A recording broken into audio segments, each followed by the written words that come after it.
they're doing. I'm a mark for the bear. I'm not a mark for all of the bear puns that they used.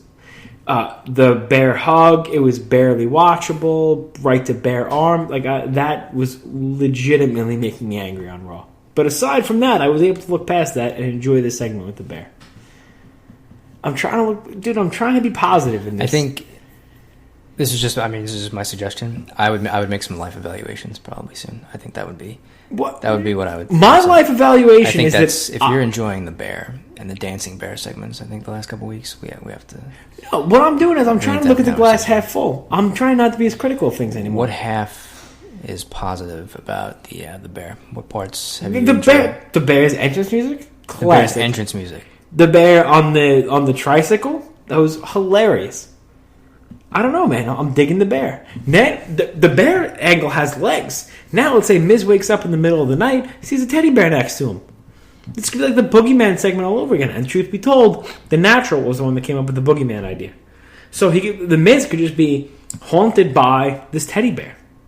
It's something a little bit different. It's a little outside the box. Yeah, this is like White Castle of Fear level stuff happening. Okay, here. White Castle of Fear was awesome. RoboCop. Can we get RoboCop back? Black Scorpion. Yeah, this was this was gold, Jerry. Gold. That's when wrestling was fun, man. Chamber of Horrors match. Electrocuting Abdullah the Butcher. That's good booking. It's something a little bit different, man. Let's just not have this traditional winner loses in a non-title match and causing a title match baloney anymore. Let's get the bear, buddy. Such a mark for the bear. I can't talk about the bear anymore. I just can't do it. Let's move on from the bear. Let's move on from the bear. Anything else happen on Raw that we want to talk about? No, I think we've covered the main shows pretty good this week. I mean, I think that was the main stuff that happened on Raw. We touched on SmackDown, their pay-per-view this weekend. So I think we hit all the high points or whatever there were for WWE, the main talking points for this week. Okay. Now, there's two more things I'd like to discuss. One is New Japan Pro Wrestling Dominion over the weekend. But before we get to Dominion, I teased a little discussion about Glacier before. True or false, huh? Yeah, that's true. Yeah, I did. So I'm going to implore is a word, right? If I want people to do something. I'm going to implore people to go to Uproxx, UPROXX. That's one of the, everybody's favorite YouTube and websites. They have a story on there called The Untold Story of Ray Lloyd, a.k.a. Glacier. It's probably a reason why it's untold. Is that fair? You are so negative lately. I feel like you need to try to look at the glass a little half full, okay? It's a story. It's like a 4-minute video. They're talking to Glacier. They're also talking to Eric Bischoff. They're talking to Ric Flair, a couple people about the Glacier character and how much money went into it and how Glacier made his return WrestleMania weekend at Joey Janela's Spring Break down in Orlando. And he got the pin in a Battle Royal. I think he might have pinned Earl Cooter, believe it or not. You got a pin in a Battle Royal? Yeah. I think it was in a gauntlet, whatever it was. Listen, Glacier's back. 4-minute video? Yeah, it's 4 minutes. Wasn't allowed to untell, right? Am I right? Go ahead. I'm sorry. I'm done. No. Let's talk about Braun Strowman or some Fugazi. We did that already. No, I don't want to talk about Braun Strowman. Well, I'm not saying we should. I want to talk about Glacier. Go ahead. Finish No, you cut me off talking about Glacier. No, I'm asking. You buried my segment. It was 4 minutes of his untold story. So what did they untell? What was the? You said everyone should go watch, right? So what was the? Was there a lot of? It was a nice interview with Glacier. Okay.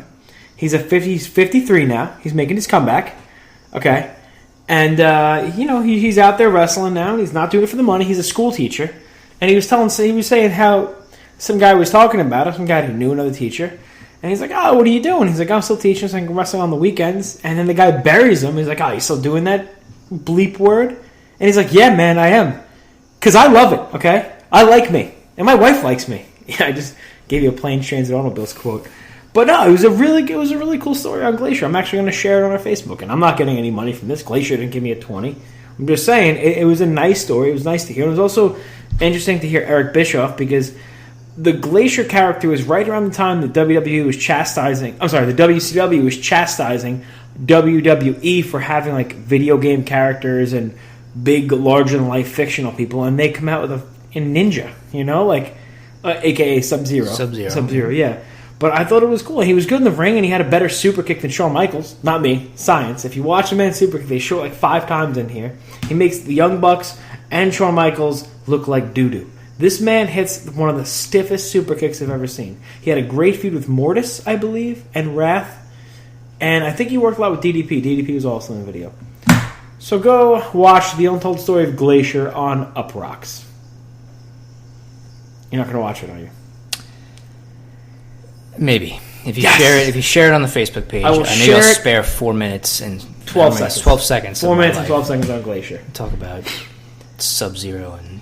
He wasn't Sub-Zero for... No, I'm just getting tight. Anyway. What else are we going to talk about? How much time we got left? We got time to talk about Dominion? 5 minutes. New Japan Pro Wrestling's Dominion was over this weekend. We talked about it last weekend. It's their second biggest show of the year. It goes Wrestle Kingdom, then it goes Dominion, and then they have the G1 and all that stuff. Dominion there's a lot of shows in the card. I'm not going to get into all of it. A couple of matches that we had broken down and we had predicted. The Young Bucks and Roppongi Vice. Roppongi Vice are the IWGP Junior Heavyweight Tag Team Champions. They dropped the title to the Bucks. I think we were 1 for 1 on that. We both said the same thing was going to happen. Yeah. Thought that was a great match. It was an interesting story how they took Rocky out in the beginning. They beat the hell out of him. Then it was pretty much 2-on-1. The Young Bucks versus Trent. Rocky made the save, and it was different than any other Bucks versus Roppongi match I've ever seen before, and that's tough to do because they've wrestled each other so many times. Whether it be 2-on-2 tag matches or 4-on-4s or 14 tag matches, so that was a really good match, and the Bucks are now the 6-time IWGP Junior Heavyweight Tag Team Champions. Other matches on that card we had talked about was Naito and Tanahashi. Now, Tanahashi, I personally think his bicep injury might have been a work. I don't know. How do you feel about that? Do you think that's a legit injury, or? I mean, my understanding is that bicep injuries are pretty... when they get fixed, it takes a long time to come back. So either they're doing a bunch of stuff to tape it together so you can keep working, or maybe it wasn't as serious as originally reported. I'm not sure. Yeah. Well, Don Callis, a.k.a. the Jackal, was killing me on commentary in that match, as he does. But he said he pretty much said it's a partial tear instead of a full tear of the bicep. But Tanahashi was able to work a full match. I mean, if it was injured, you couldn't tell. I think, who'd you pick in that match? Did you have Naito or did you have Tanahashi? I had Naito. I had Tanahashi because I just feel like Naito said he was going to retire the title, and Tanahashi was fighting for New Japan. And again, they told a really good story how Tanahashi kind of had to come back and fight through the injury, and he wound up tapping out Naito in a cloverleaf. Match went almost a half an hour, and so Tanahashi is your new IWGP Intercontinental Champion. And then the main event, there's a bunch of matches on the card, but the meat and potatoes of it were these three. And then the main event was Kenny Omega versus Okada in a rematch of the Wrestle Kingdom main event earlier this year. The only match that Dave Meltzer ever gave 6 stars to, which is, and that match went 47 minutes, the first one. This match went to a 1-hour time limit draw. What was the last match you can remember that went to a 1-hour time limit draw? Lethal versus Roddy from ROH about 2 years ago. Good call. Okay. Anything else for that? Because I was racking my brain trying to think of one. I thought of Tanahashi versus Okada, but that was only a 30-minute time limit draw. 1-hour draws? Yeah. It would probably go back to like the Ric Flair days would be the first thing I could think of. Technically the Iron Man match at WrestleMania 12 after 60 minutes was even, but they went to overtime. Right. I think probably back in Flair's era of NWA, WCW back in the 80s would be my guess as far as the last 60 Broadway, right? 60-minute Broadway? I believe so. Yeah, that's the insider term. Now, I haven't read many of the reviews of stuff online. What are people saying in comparison to the first match? The couple of things I've read have said that most people seem to like this match better than the first one. Okay. They're close to me. I would have loved to finish in the second in this match. I understand why. If the truth is that Kenny Omega didn't re-sign for a long-term deal, they were hesitant to put the title on him. I don't know what happens now if you're Okada and if you're Omega. They're doing the American G1, which starts, I don't even know when that is. I think that's August. You talking about the title tournament? Yeah. That's on the Long Beach shows. Yeah, those are July? July. Those are July, okay. So they announced the talent for those shows. Kenny Omega is part of that tournament, so maybe they'll do something there. But you got to figure if they're going to do a rematch, you can't not have this main event, a Wrestle Kingdom show. But then whoever wins the G1 is going to get the title match. So I don't know what. I guess maybe if you're New Japan, you're hesitant to put the title on a guy like Omega because you need a commitment from him that he's going to be here for at least another year or two, and that's not what you have right now. But Okada has pretty much cleared out. He's had feuds with everybody in the main event picture in New Japan. I guess you can go back to Naito. Naito is probably an early favorite to win this year's G1. But in terms of the match quality, man, this match was 60 minutes. It didn't feel like, for me, I watched the whole thing, it didn't feel like it was that long of a match until I think Kevin Kelly said it eclipsed their first match, and their first match so it was 46 minutes. So that's when I kind of looked at the clock and I was like, wow, this match has been going on forever. It wasn't slow, for the Roddy versus Lethal match was fantastic, but I feel like they paced it slow.